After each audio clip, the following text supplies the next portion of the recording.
हमारी सनातन वैदिक परंपरा का प्रारंभ गणेश पूजन से ही होता है। तो स्वाभाविक रूप से प्रथम दिन, ये कोई पूर्व योजना नहीं थी ऐसी कि हम गणेश चतुर्थी से ही शुरू करें, परंतु ये अपने आप ही योजना बन गई है कि गणेश चतुर्थी से कथा का प्रारंभ हुआ। सुनते जाइएगा, बहुत विशेष बात है। तो सर्वप्रथम देव पूजन में गणेश जी का पूजन किया जाता है।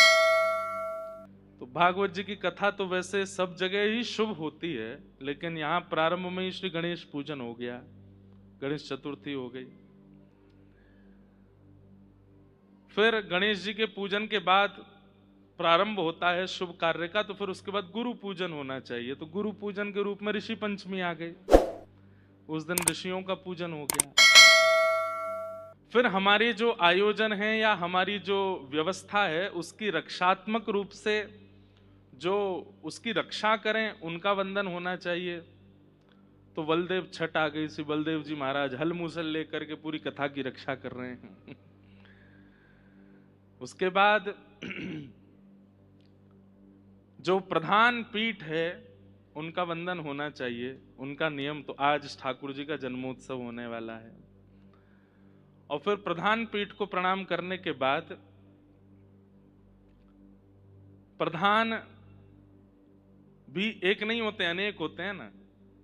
प्रधान की भी प्रधान, मतलब कथा के प्रधान तो हो गए ठाकुर जी, और ठाकुर जी की प्रधान श्री किशोरी जी, श्री लाडली जी, श्री राधा रानी। तो कल आ रही है राधाष्टमी। और आप लोगों को एक बहुत विशेष बात बता दें, राधाष्टमी से लेकर के अगले 7 दिन तक ये श्रीमद् भागवत जी की जयंती मानी जाती है। भागवत जी का प्रथम वाचन श्री, वैसे तो सनक सनंदन सनातन सनत कुमारों ने कही है, सूत जी महाराज ने कही है, पर विशेष रूप से सुखदेव जी ने जो परीक्षित को कथा सुनाई है, वो तिथि कौन सी है? राधाष्टमी से लेकर के 7 दिन तक की जो तिथि है, इसको भागवत जी की जयंती माना जाता है। तो कथा का विश्राम जो है वो भागवत जी की जयंती पर हो रहा है। इतने संयोग एक साथ, वैसे तो हर साल ये तिथियां आती हैं, परंतु गणेश चतुर्थी से कथा प्रारंभ हर जगह नहीं हुई। आज तक हमने जो इतना विचार किया, या तो मध्य में आती है या अंत में आती है, लेकिन प्रारंभ में गणेश चतुर्थी, मध्याह्न में राधाष्टमी और विश्राम में भागवत जी की जयंती, ये तो भाग्यनगर में ही हुआ है, तो पहली बार ही हुआ है। आप लोगों ने पहले भी सुनी तो होंगी, पर ये नहीं पता होगा कि भाई राधाष्टमी से भागवत जी की जयंती होती है। भागवत जी का मूल जो दिवस माना जाता है श्रवण का, वो राधाष्टमी से लेकर के 7 दिन तक होता है। तो ये सारे संयोग एक साथ इकट्ठे हुए हैं। कथा तो खाटू श्याम जी में होनी थी, 2 महीने पहले तक भी वही व्यवस्थाएं चल रही थी, लेकिन खाटू श्याम जी बोले कि भैया हमारा मन कर रहा है कि हैदराबाद में हो। तो 2 महीना पहले सब कुछ हैदराबाद, और हैदराबाद में क्यों हो रही है? ताकि यहाँ के युवा और यहाँ के वैष्णवों को थोड़ी जागृति की जाए। खाटू श्याम जी तो जागृत हैं, वृंदावन तो जागृत है, बरसानो तो जागृत है, द्वारिका जागृत है, जगन्नाथपुरी जागृत है, बद्रीनाथ जागृत है। शायद ठाकुर जी यहां जागृति करना चाहते हैं, इसलिए वो कथा जो, और आज से नहीं 2 साल पहले से निश्चित थी कथा, पर अचानक 2 महीना पहले भाग्यनगर में हो गई, क्योंकि ठाकुर जी चाहते हैं कि यहाँ के वैष्णवों में जागरण हो, जागृति हो। जागृति किस बात की? अपने धर्म के प्रति जागृति, अपनी संस्कृति के प्रति जागृति, अपने नियमों के प्रति जागृति, अपने कर्तव्य के प्रति जागृति, अपने जीवन के प्रति जागृति। हमारे श्याम जी महाराज विराज रहे हैं, जिनके द्वारा खाटू श्याम जी की प्रधान सेवा खाटू धाम में होती है। और एक बात और बता दें, हम अपने जीवन काल में 28 वर्ष बाद खाटू धाम गए थे। अभी रेवासा में कथा थी, और महाराज जी का पहले ही भाव था कि हमने कहा देखो आज तक हम 2-3 बार प्रयास कर चुके, पर खाटू श्याम जी नहीं जा पाए, लेकिन खाटू श्याम जी कह रहे हैं खाली हाथ मत आओ, कथा लेकर के आओ, कथा सुनाने आओ। तो जब कथा का स्थान परिवर्तित हुआ तो कई लोग बड़े निराश हो गए कि भाई, हमें भी लगी कि भाई ऐसो का है कि खाटू श्याम जी बुला ही नहीं रहे हैं। इस बार भी कथा होनी खाटू श्याम में, वो भी परिवर्तित हो गई। लेकिन फिर वैष्णव वो है जो हर परिस्थिति को सकारात्मक रूप से स्वीकार करे। पाम भी टूट जाए तो उसमें भी यही सोचे कि कुछ अच्छा ही सोचा होगा ठाकुर जी ने। कोई बहुत अपना व्यक्ति छोड़ करके चला जाए, उसमें भी यही विचार करे कि ठाकुर जी शायद कुछ भला करना चाहते हैं, इसीलिए ये सब हो रहा है।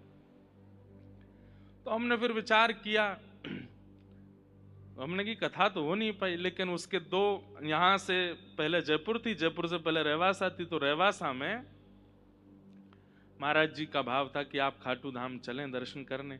हमने कि हम वहीं जाएंगे और जबरदस्ती सही एक श्लोक सुना के वहीं से कथा प्रारंभ करेंगे। तो वहीं से कथा प्रारंभ करके आए। लेकिन भाग्यनगर आने का कथा का मूल उद्देश्य क्या है? जागृति। कल हमने भाग्य लक्ष्मी मैया का आपसे भाव रखा था कि भाग्यनगर की रानी चार मीनार के कोने में बैठी है। पहले तो मुझे पता ही नहीं था, जब मैं गया तो मैंने सोचा ये चार मीनार पीछे बड़ा मंदिर होगा। जब हम गए तो स्थान ही छोटा सा है। मन में भाव आया कि अगर हम आप सब लोग प्रयास करें तो शायद माँ और दिव्य रूप में विराज सकती हैं। दिव्यता तो वहां प्रकट होती है नवरात्रि में, दीपावली पर वो सब दिव्य बनता ही है। और दूसरी जागृति का कारण है हैदराबाद भाग्यनगर बने और भाग्यनगर में गौ सुरक्षित हो। इस कथा का जो मूल, यहाँ के कथा के जो यजमान हैं खाटू श्याम जी हैं। वैसे तो निमित्त यजमान कई बने हैं, पर मुख्य यजमान तो श्री खाटू श्याम जी हैं। और ठाकुर जी को अति प्रिय कौन है? हमारे ब्रज में एक रसिया गाते हैं, और वो रसिया स्वयं ठाकुर जी गा रहे हैं। गैया लगे हो अति प्यारी, जग पालन हारी, गैया लगे। ठाकुर जी कहें मोह सबसे ज्यादा प्रिय कौन है संसार में? बोले गैया। अरे कहा बताएं भैया, यशोदा मैया ने गलती तो यूं कह दी कि गैया तो जानवर है, तो ठाकुर जी ने 2 दिन तक भोजन नहीं किया। और मैया से बोले मैया तेने गैया को जानवर कह दई, मोकू तो लगे तू बाबा जानवर है। बोले लाला ऐसा क्या कह रहा है? बोले हम गैया को दूध पी में और तू को जानवर के। मैया मैंने तेरा दूध पिया तो तू भी जानवर है?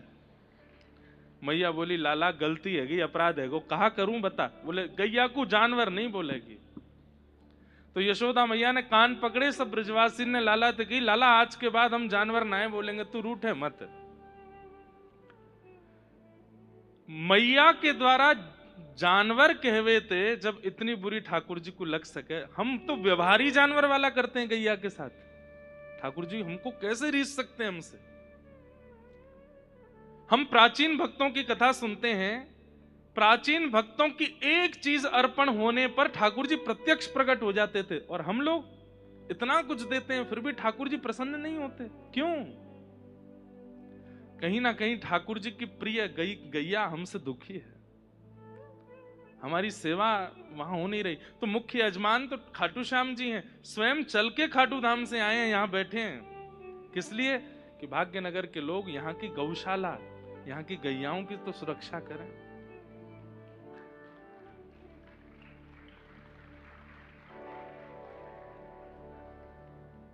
शिव मंदिर गौशाला है जिसके निमित्त ये कथा हो रही है। बताइए, एक तो हम यहाँ के आयोजकों को बहुत प्रसन्न है। यहाँ के आयोजकों से क्यों प्रसन्न है? सुनो, ताली बाद में बजाना, पहले सुनो, पहली ताली बजा देते हैं आप क्योंकि आज चौथा दिन है कथा का।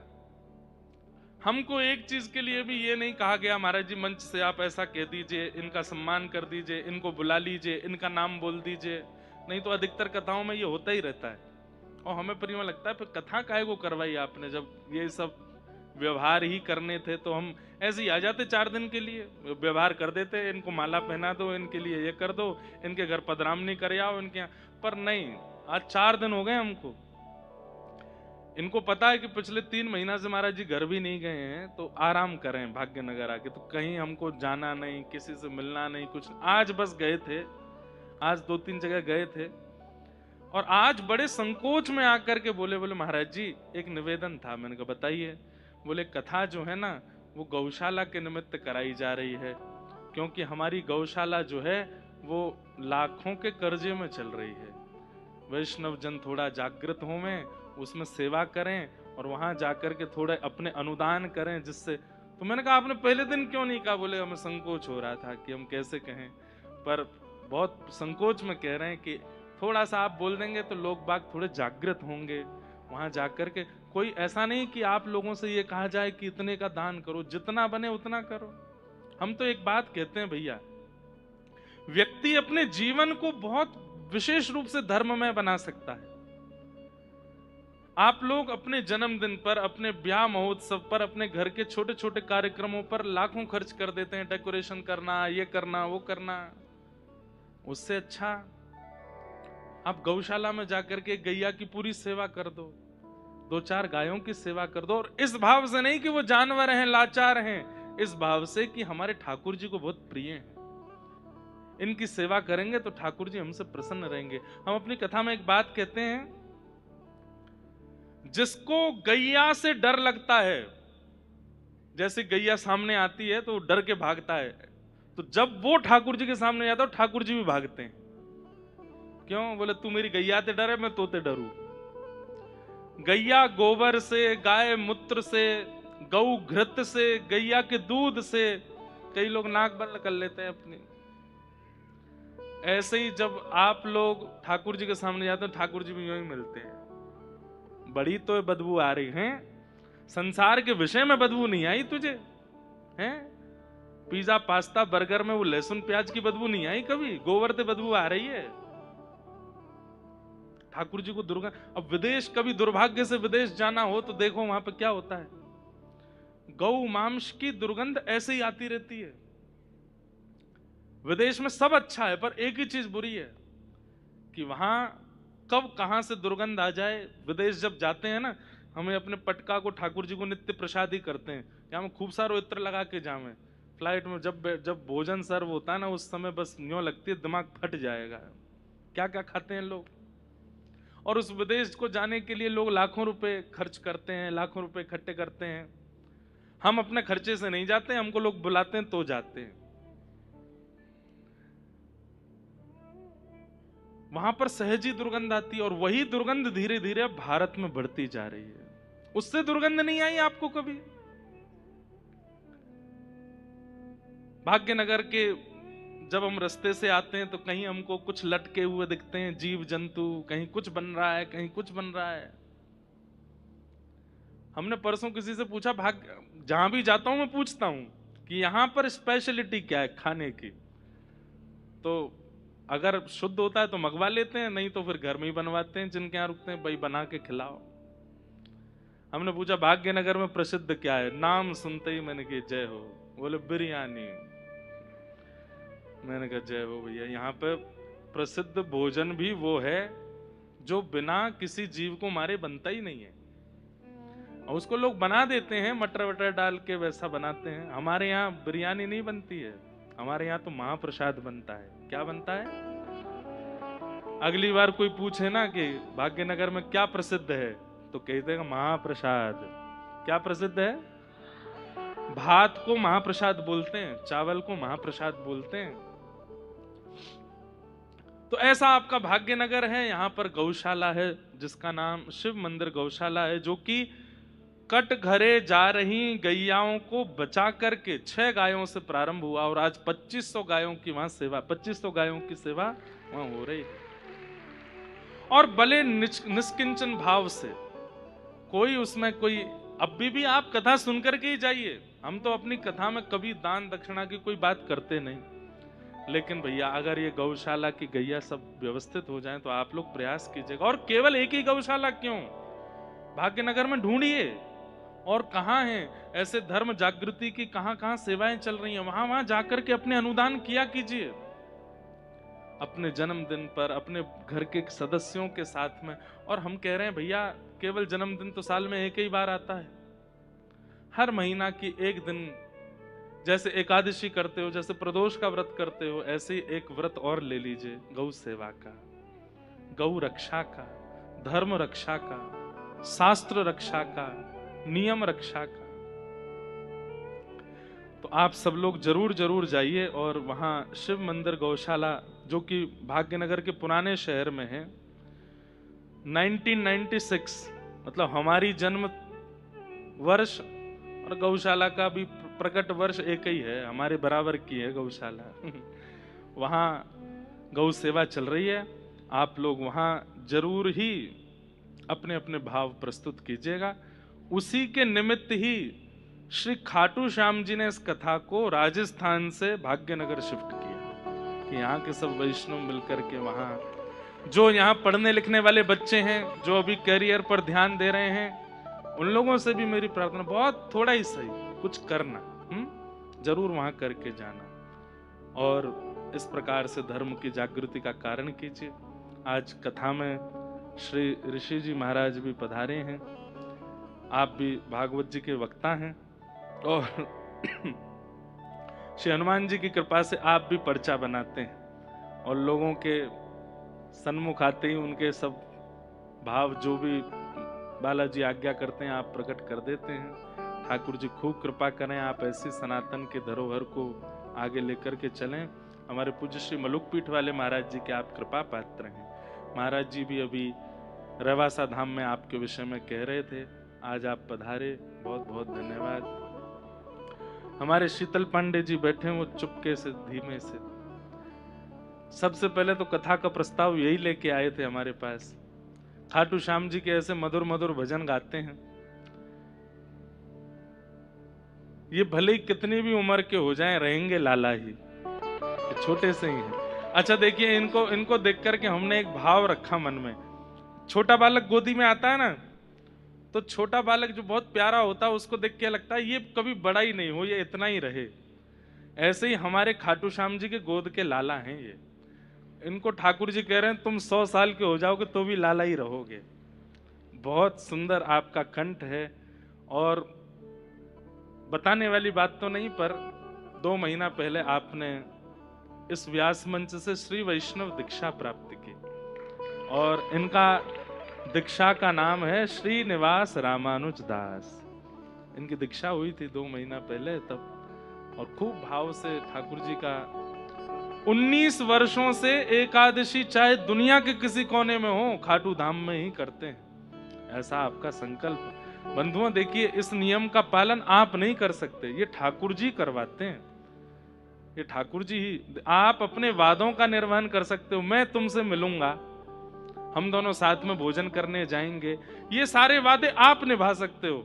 लेकिन आपने कोई नियम ले लिया कि मैं हर महीने पूर्णिमा गिरिराज जी जाऊंगा, हर महीने की एकादशी खाटू धाम जाऊंगा, हर महीने की द्वादशी तिरुपति जाऊंगा, ऐसे नियम आप नहीं कर सकते, ये तो ठाकुर जी करवाते हैं। आपका इतना सुंदर नियम है। हमारे सब व्यवस्था प्रमुख, हम जिनके यहाँ रुके, अमित जी और सब हमारे भाई बंधुगण इतने बिल्कुल ऐसे हैं, सब लोग भाग्यनगर के लोग जो यहाँ कथा में सहयोग कर रहे हैं, छुप करके रहने वाले, अपना ज्यादा प्रकाश प्रचार नहीं चाहते। हम चाहते हैं कि दुनिया में हमारी कहीं भी कथा हो, हमको ऐसे ही लोग मिलें जो ज्यादा अपना प्रचार और प्रकाश नहीं चाहते। कई लोग इनसे नाराज घूम रहे हैं, कई लोग इनको गालियां भी दे रहे हैं कि हमको महाराज जी से मिलने नहीं दे रहे हो। पर बात यह है कि मैं अभी तप करने बैठ गया हूं। मैं ठाकुर जी से कह रहा हूं कि मुझे 4 रूप दे दीजिए, एक रूप से कथा करूं, एक रूप से डोला करूं, एक रूप से घर में जाऊं, एक रूप से सबसे मिल लूं। एक ही हैं। अभी अवस्था भले ही कम है हमारी, लेकिन हमको इतनी ज्यादा व्यस्तता हो जाती है कि जिसके कारण बहुत डिसबैलेंस हो जाता है। तो इसलिए कल राधाष्टमी का उत्सव है, सुबह 8 बजे आप लोग यहीं बगल में एक और स्थान है जहां राधाष्टमी का उत्सव मना रहे हैं हम लोग। क्या नाम है जगह का? क्या नाम है? सूरा सूर्या, सूर्या अरीना, सूर्या तो प्रसिद्ध है, हैं? 8 बजे। अच्छा, जहां डेली सब श्रोताओं की प्रसादी हो रही है, सूर्या अरेना करके है, वहां पर कल राधाष्टमी का उत्सव मनाया जाएगा। सुबह बाल भोग की भी वहां सबकी व्यवस्था है, लेकिन व्रत रखना, कल राधाष्टमी है। और फिर भी वहां व्रत की भी, फलाहार की भी व्यवस्था रहेगी। तो जो लोग भी सुबह 8 बजे वहां उपस्थित हो जाइएगा। 9 बजे गिरधर लाल जी का अभिषेक प्रारंभ हो जाएगा। अभिषेक का दर्शन करेंगे सब लोग, पंचामृत अभिषेक होगा। और अभिषेक के बाद ठाकुर जी, फिर पर्दा लग जाएगा, ठाकुर जी भीतर विराजेंगे, श्रृंगार चलेगा। उतनी देर बधाई गायन चलता रहेगा। हम आप सब लोगों से उतनी देर मिल लेंगे। सब लोगों के जो भी भाव होते हैं, आपके जो भाव हैं, जो भी चीज हैं, अब इतनी देर बात तो कर नहीं सकते, तो लिख करके हमको देते जाइएगा। हम सबके भाव पढ़ लेंगे, बाद में फिर कथा में सबका समाधान या जो भी आपकी स्थिति होगी वो करेंगे। तो कल वहां ऐसी व्यवस्था हो जाएगी, 1-1.5 घंटा ठाकुर जी का श्रृंगार चलेगा। उतनी देर हम सब लोगों से एक एक करके मिलते रहेंगे। आप लोग आके आके मिलते जाना, फिर बैठते जाना, फिर दर्शन खुलेंगे। उसके बाद खूब बधाई गाएंगे, नाचेंगे, ऊधम मचाएंगे, दधी काना करेंगे। और कल भाग्यनगर को बरसाना बनाना है। बरसाने बजत बधाई, कीरत ने लाली जाई। अरे बरसाने बजत बधाई, कीरत ने लाली। भाई लोग सब कल धोती पहन के आना, धोती पहन करके, कुर्ता पहन के, बगलबंदी पहन के। और माताएं बहनें सब कल बढ़िया सुंदर अपने भारतीय वेश में आइएगा। ज्यादा आभूषण पहन करके मत आना, जितना हो सके हृदय को आभूषित करके आइएगा। कल बड़े आनंद के साथ हम लोग राधाष्टमी का उत्सव मनाएंगे। पहले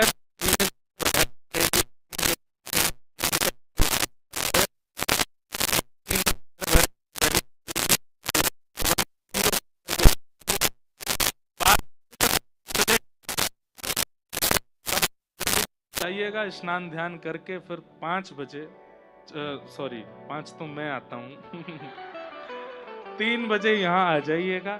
देखो एक बात बोलूं, मैं रोज आना चाहता हूँ 4 साढ़े 4 के बीच में, पर इतना ट्रैफिक रहता है आपके भाग्यनगर में, रोज कहीं फंस जाते हैं, कहीं जाम लग जाता है, कहीं कुछ हो जाता है, इसलिए हमको बहुत देरी हो जाती है। उसके लिए हम क्षमा प्रार्थी हैं, पर आप सब लोग अपने समय से आ जाइएगा। फिर श्री किशोरी जी के प्रादुर्भाव की कथा कल कथा में सुनाएंगे, कैसे हमारी लाडली जी प्रकट हुई, कैसे आज जन्मोत्सव और कल नंदोत्सव और राधाष्टमी उत्सव दोनों साथ में, सुबह भी और शाम को भी कथा में कल मनाया जाएगा। रविवार है, सबकी छुट्टी है। जिन जिन जगह आप लोगों की मीटिंग है फिक्स है, सब कैंसिल कर देना। कल कुछ नहीं करना है, कल को दिन तो किशोरी जी पे न्योछावर करना है, बस ऐसे भाव से कल कथा होगी। अभी हमारे है भाग्यनगर के आए थे टी राजा जी, उनके भाव से खूब भाग्यनगर में सनातन का खूब अवलंब हुआ है, खूब आगे बढ़ा है। उनको भी बहुत बहुत शुभकामना। आइए आज के कथा क्रम में हम लोग प्रवेश करते हैं। बोलो वृंदावन बिहारी लाल की। कल हम लोग श्रवण कर रहे थे कि जल्दी जल्दी हमने सब भाव पूरे किए थे। देवभूति माता के यहां पर भगवान कपिल रूप में प्रकट हुए हैं। ब्रह्मा जी की छाया से एक पुत्र प्रकट हुए जिनका नाम हुआ कर्दम ऋषि। क्या नाम हुआ? विश्व में सबसे पहला विमान बनाने वाले ये ऋषि थे जिनका नाम था कर्दम ऋषि। लोग बाग दावा करते हैं कि विमान अमेरिका के या कहीं के लोगों ने बनाया, नहीं, विमान शब्द ही सबसे पहले हमारे ऋषियों ने प्रदान किया और उस विमान का नाम था कामग विमान। कर्दम ऋषि के द्वारा उसका निर्माण किया गया था।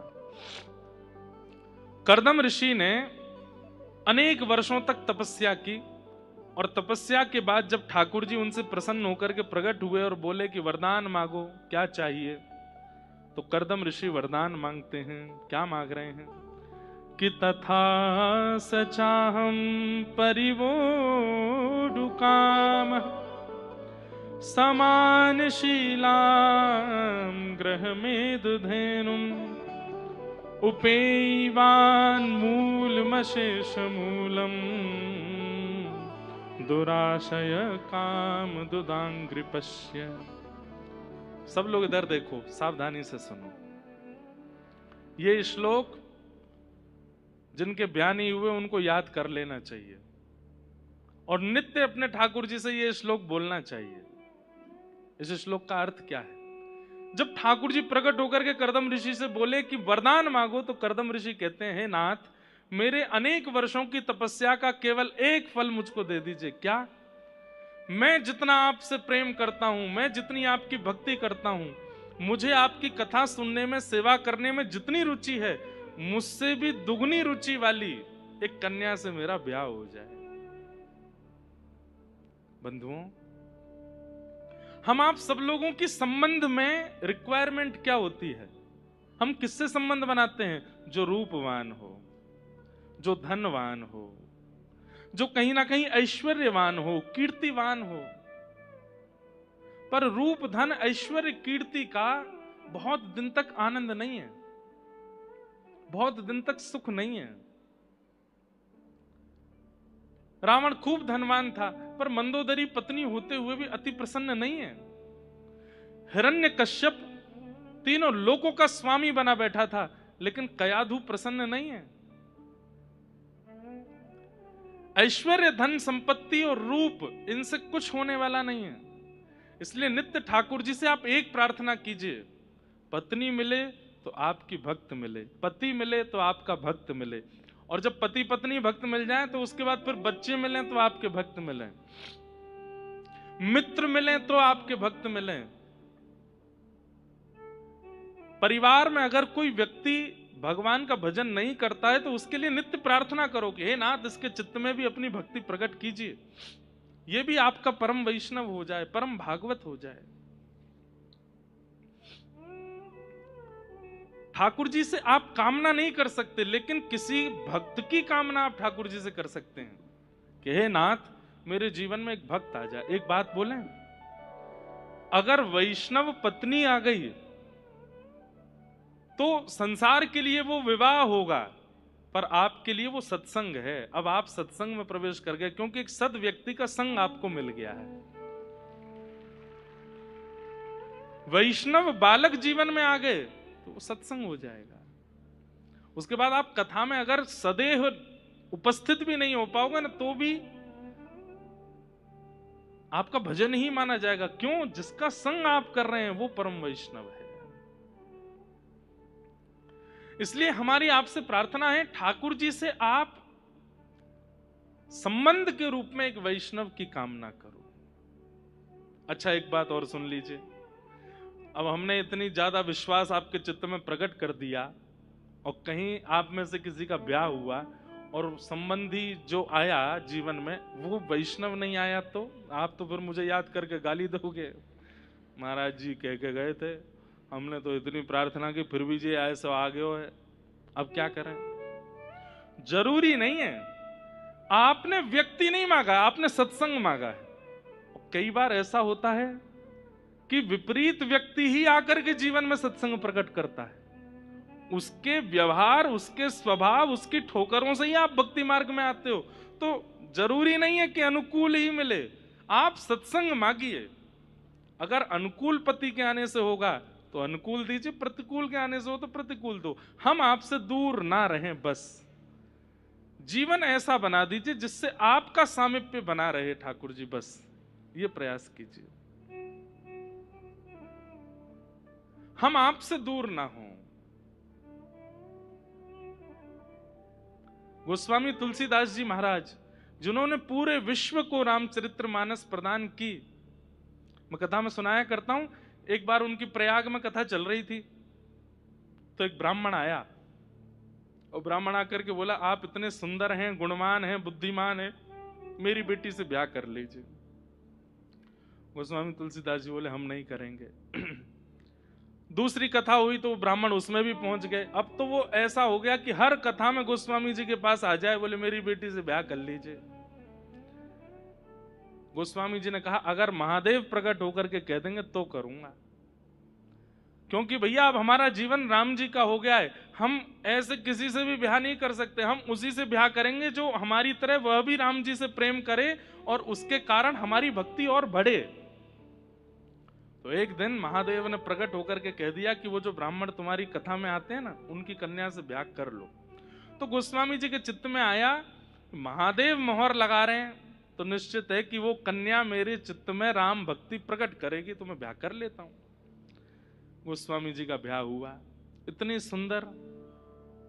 अब तो गोस्वामी जी उसके संग ही रहते हैं। अब लोग बाग इसमें कई अपने अपने भाव जोड़ते हैं कि वो इतनी सुंदर थी या गोस्वामी जी उससे प्रेम क्यों करते थे। प्रेम महादेव आज्ञा करके गए हैं उससे ब्याह करो। तो गोस्वामी जी तो इसीलिए प्रेम करते थे कि भाई इसके कारण मुझे राम जी मिलेंगे। लेकिन गोस्वामी जी का ऐसा अथाह प्रेम कि एक दिन पत्नी परेशान हो गई, 5 साल हो गए मायके भी नहीं जाने दिया मुझको। अर्धरात्रि में सोता जान करके गोस्वामी जी को निकल गई अपने घर। गोस्वामी जी के जब नेत्र खुले तो भागे, ढूंढने कहां गए। नदी पार करने लगे, शव के ऊपर चढ़ के सर्प को रस्सी बना करके पहाड़ लांग गए। कितने कांटे लगे हैं, कितने वृक्षों से टकराए हैं, कोई पता नहीं है उसका। जब अपने ससुराल पहुंचे तो वहां देखा कि पत्नी अपने घर में है। तो उसके सामने जाकर के बोले तुम मुझे छोड़ के क्यों चली आई। पत्नी ने कहा दुर्गंध क्यों आ रही है आप में से।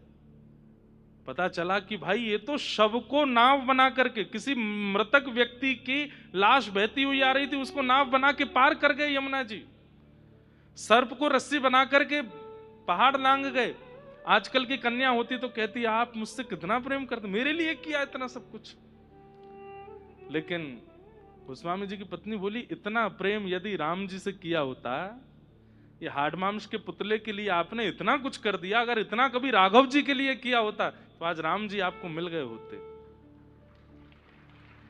इतना त्याग, इतनी पीड़ा, इतनी व्याकुलता, इतनी तत्परता इस शरीर के लिए। आपसे एक रात नहीं रहा गया मेरे बगैर। ऐसी व्याकुलता अगर राघव जी के लिए हुई होती तो आज राम जी मिल गए होते आपको। उसी समय गोस्वामी जी के नेत्र बंद हो गए और पूछने लगे स्वयं से ये सत्य ही तो कह रही है।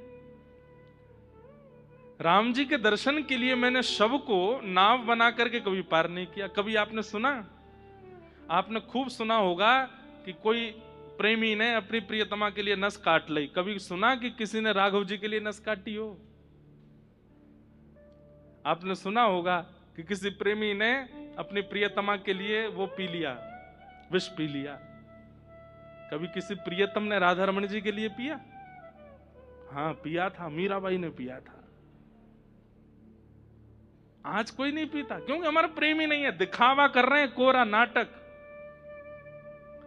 पीना मत, कहीं सोचने लगो कि लो महाराज जी भाग्यनगर से ही पहला कैंडिडेट आएगा।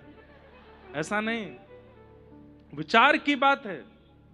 ऐसा प्रेम हमारा है नहीं। हम क्या करते हैं ठाकुर जी के लिए? 3 घंटा अगर सामने बैठ के सेवा कर लें तो उसको गाए बिना रहते नहीं हम 3 घंटे बैठ।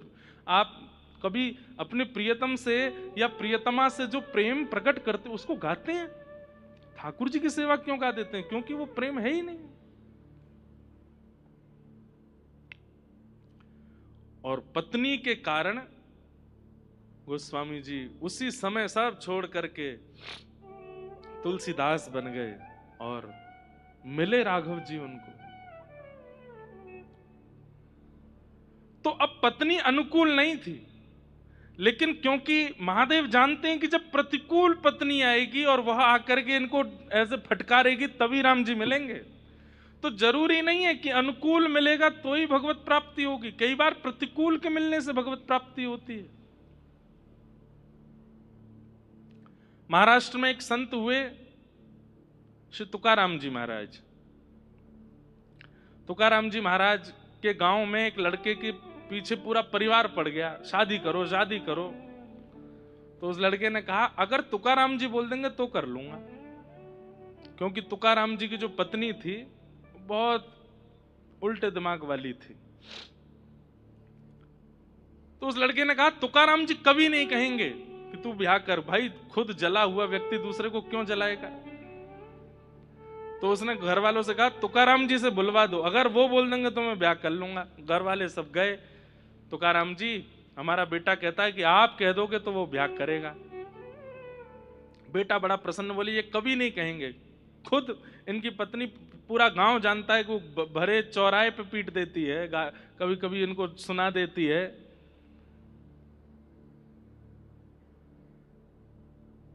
तुकाराम जी बोले कहाँ है बेटा? बोले वो खड़ा, इधर आओ। बोले जितना जल्दी हो सके ब्याह करो। उसने कहा महाराज आप कैसे कह सकते हैं, आप खुद इतना जूझ रहे हैं अपने जीवन में, ऐसी विपरीत पत्नी प्राप्त करने के बाद आप दूसरों को, ये तो आप अधर्म कर रहे हैं। कि मतलब कोई व्यक्ति निकल के गया मार्ग से तो उसको चाहिए कि मैंने जो दुविधाएं सहन करी मैं आने वाले यात्रियों को सावधान कर दूं कि भाई आगे का मार्ग खतरे से भरा है। लेकिन कई लोग होते हैं वो दुविधाएं सहन करने के बाद सोचते हैं कि मैंने सहन करी दूसरों को भी होनी चाहिए। तो दूसरों से क्या कहते, बहुत बढ़िया रास्ता जाओ। और जब वो गिरने लगे पड़ने लगे बोले अब आया मजा, अकेला मैं पीड़ित नहीं हूं ये भी है। तो बोले आपने तो ऐसा काम किया है कि आप अकेले पीड़ा सहन कर रहे थे तो आपने विचार किया कि ये भी एक सहन करने वाला हो जाएगा तो अच्छा लगेगा।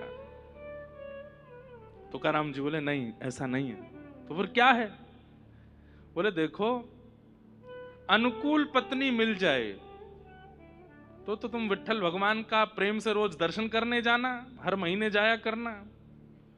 और प्रतिकूल पत्नी अगर आ जाए, जैसे मेरी पत्नी है, तो एक गांव में 2 तुकाराम हो जाएंगे, फिर मैं भी तू भी, दोनों एक से हो जाएंगे।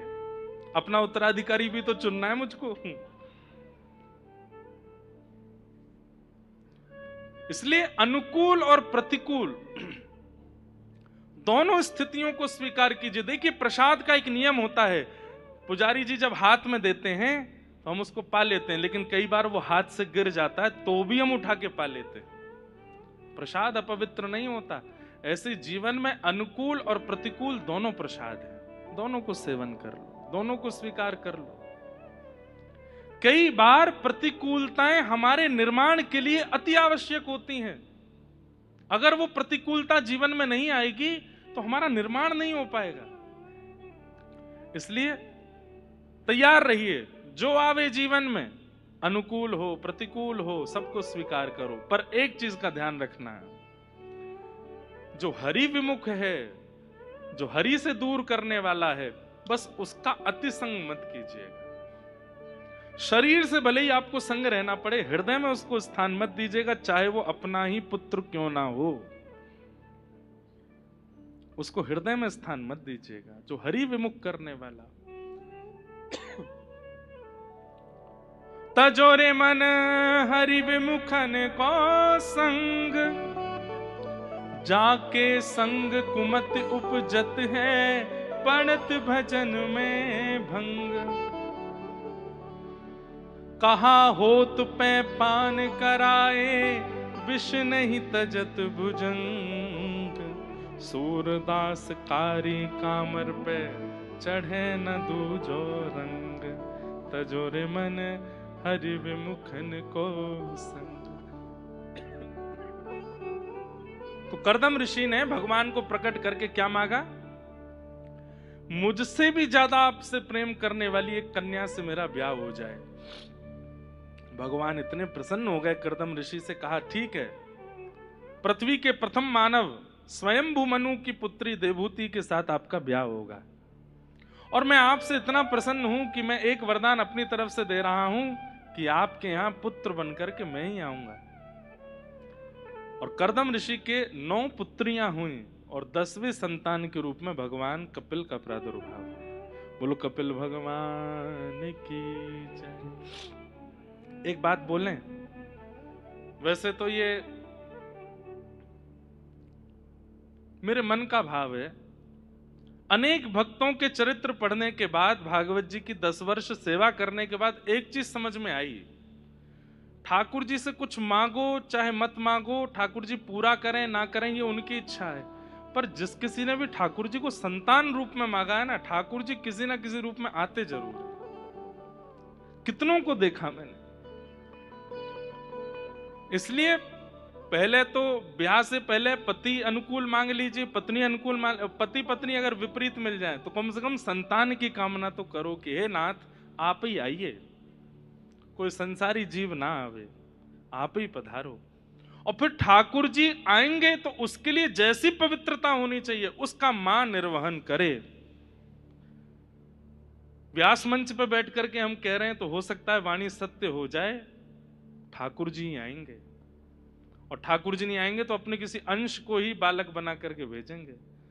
ठाकुर जी से अन्य किसी कामना को करोगे शायद पूरी ना हो, लेकिन संतान की कामना से अगर भगवत भाव मांगा जाए कि हे नाथ अब मैं गृहस्थ आश्रम में आ चुका हूं या आ चुकी हूं, संतान आप ही बन के आइएगा और किसी को नहीं। उसके लिए जो मेरा भजन, मेरा साधन, मेरी सेवा, मेरी कथा, मेरी परिक्रमा, अब सब केवल एक चीज के लिए कि आप पधारो। आप देखिएगा ठाकुर जी ही आएंगे, ठाकुर जी ही कृपा करेंगे। कितनों के लिए आए हैं ठाकुर जी। देवकी वसुदेव के यहाँ आए, कौशल्या दशरथ के यहाँ आए, नंद यशोदा के यहाँ आए, वृषभानु कीर्ति मैया के यहाँ आए। आप कहोगे तो द्वापर की बात, तो कलयुग में आ जाओ, जगन्नाथ मिश्र और सची मैया उनके यहाँ वही श्री कृष्ण चैतन्य महाप्रभु के रूप में आए, ठाकुर जी ही आए और आते ही हैं ठाकुर जी। तो इस कामना से अपना जीवन यापन किया जाए। आप कहोगे कि हमारे तो ब्याह भी हो गए, बालक भी हो गए, अब क्या करें? अब क्या करें, अब तो सब हो गया कोटा पूरा। कुछ नहीं, अब तो एक ही कामना करो कि हे नाथ हमारा काल आप ही बन के आइएगा, यमराज को मत भेजिएगा। ये मांग लो। भैंसा पे बैठ के यमराज नहीं आवे, या सिंहासन पर किसी दिव्य विमान पर बैठ के इंद्र भी नहीं आवे। इंद्र का मतलब क्या है? स्वर्ग जा रहे हैं। यम का मतलब क्या? नर्क जा रहे हैं। तो बोले कौन आए? बोले गौ चारण करते हुए आप आना। यही कामना कर लो, अब तो सब हो ही चुका है, और क्या मांगोगे? लेकिन जिनके पास अभी भी अवसर है वो संपत्ति मत मांगो, ऐश्वर्य मत मांगो, कीर्ति मत मांगो, बाकी सब तो आप अपने कर्म से प्रकट कर सकते हो। संबंध के रूप में ठाकुर जी को मांगो, आप आओ।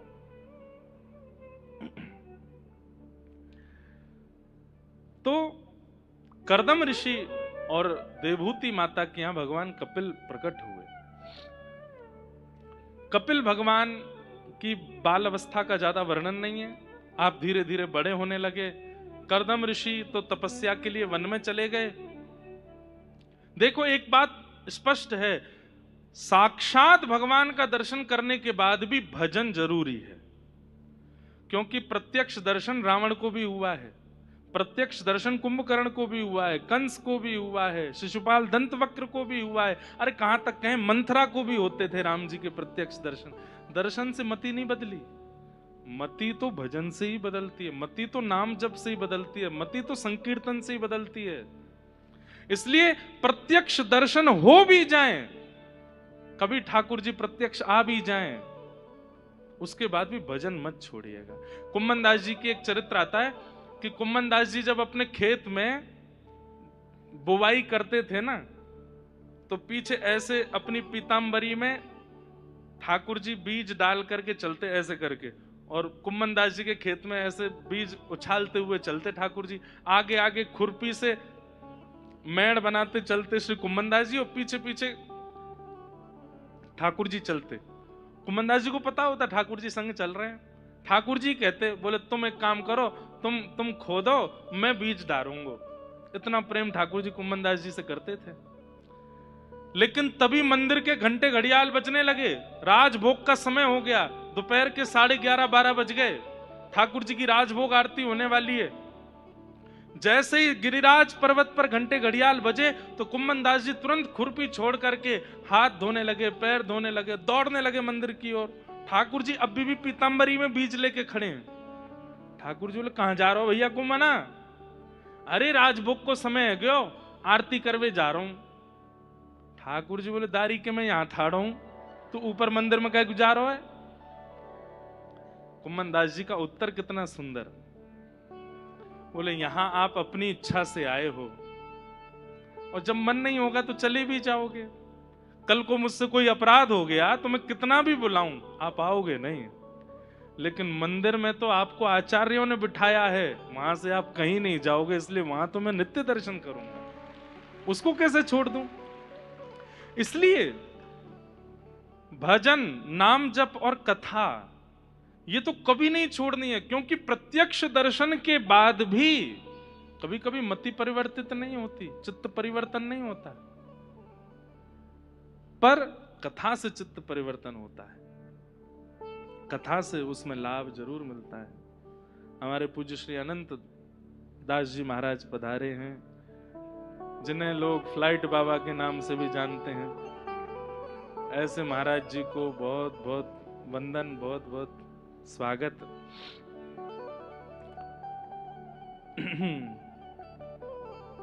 प्रसन्न चित्त रहते हैं महाराज जी हमारे, जब देखो हंसते ही रहते हैं। ऐसे महाराज जी से हम बस एक ही प्रसाद चाहते हैं, यही प्रसाद हमको भी दे दो कि हम भी प्रसन्न ही रहें, आनंद में रहें, बड़ी कृपा। तो हम क्या बता रहे थे कि प्रत्यक्ष ठाकुर जी के प्राप्त होने के बाद भी भजन नहीं छोड़ना है। भजन तो तब भी करना है, भजन का त्याग नहीं करना। और ये बात हमने कहां से सीखी? कपिल भगवान के अवतरण से। कर्दम ऋषि के यहां साक्षात भगवान का जन्म हुआ है, लेकिन फिर भी कर्दम ऋषि वन में गए हैं भजन के लिए।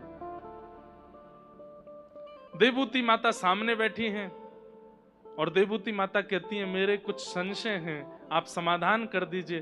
तो कपिल भगवान बोले मैया मैं तो आपका लाला हूं, और मां कभी अपने बालक से जिज्ञासा करती है? बोले नहीं, थोड़ी देर के लिए मैं ये भूल गई हूं कि आप मेरे पुत्र हो, आप साक्षात परमात्मा हो, इस भाव से उत्तर दीजिए। पूछिए मैया क्या चाहते हो।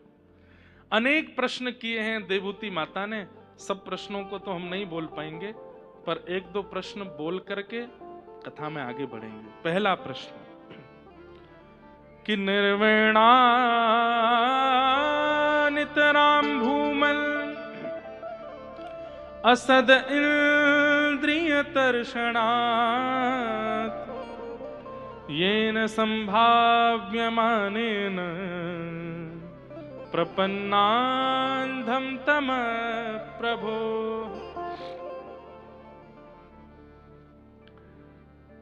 क्या प्रश्न है? सब लोग इधर देखो, ध्यान से सुनो।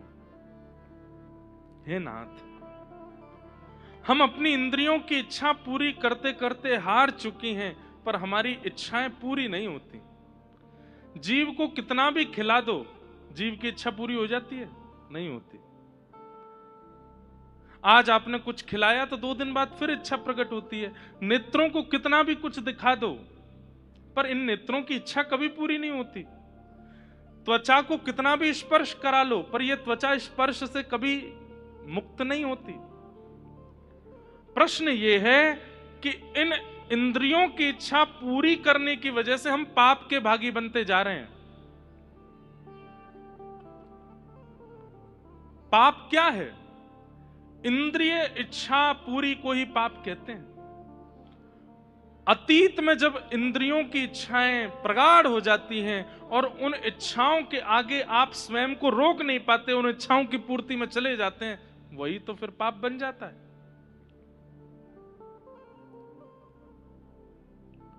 हम ऐसा क्या करें जिससे हमारी इंद्रियों की इच्छाएं समाप्त हो जाएं, सामान्य हो जाएं, या फिर इच्छा प्रकट ही ना हो? यह प्रश्न है देवभूति माता का। ऐसा उपाय बताइए जिससे हमारी इंद्रियां तृप्त हो जाएं और फिर पुनः कभी इच्छा प्रकट ना हो।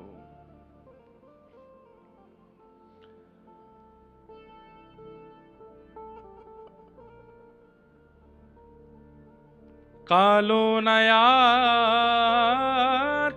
वयमेव याता, भोगा न भुक्ता वयमेव भुक्ता, तपो न तप्ता वयमेव तप्ता। कालो न याता वयमेव याता, तृष्णा न जीर्णा वयमेव जीर्णा। एक शास्त्रीय बात है, भोगा न भुक्ता वयमेव भुक्ता। हम भोग को भोगने से शुरू करते हैं, चख के देखते हैं चलो कैसा है, लेकिन एक दिन ऐसा आता है कि इतने आदी हो जाते हैं उस भोग्य वस्तु के, फिर हम ना चाहते हैं कि हम नहीं भोगें, लेकिन फिर भी उसके बिना रह नहीं पाते। अब हो क्या जाता, वो हमको भोग रहा है, वो हमारा भक्षण कर रहा है। जो लोग पीला पानी पीते हैं वो पहली बार चखने के लिए ही पीते हैं, तो दोस्त वस्त कह रहे हैं पी लो एक बार चख के तो देखो कैसा है। लेकिन कुछ समय बाद जब चखते चखते चखते, आपने तो चखा था उसको, लेकिन उसने आपको पसंद कर लिया। अब क्या होता है, आप चाहते नहीं है, पत्नी परेशान है, बच्चे परेशान है, परिवार के लोग परेशान बैठे हैं कि भैया बहुत बुरा कर दिया, जीवन बर्बाद कर लिया अपना पूरा।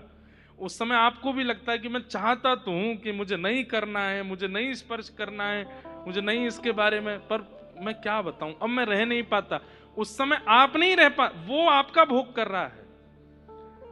भोग्य वस्तु वो निर्जीव होती है, पर जब आप उसका अति सेवन करने लग जाते हैं तो वही सजीव हो जाती है और फिर आपका उपभोग करती है वो।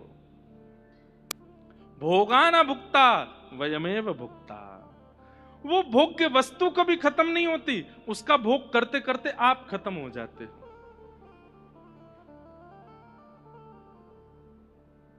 3 इंच की सिगरेट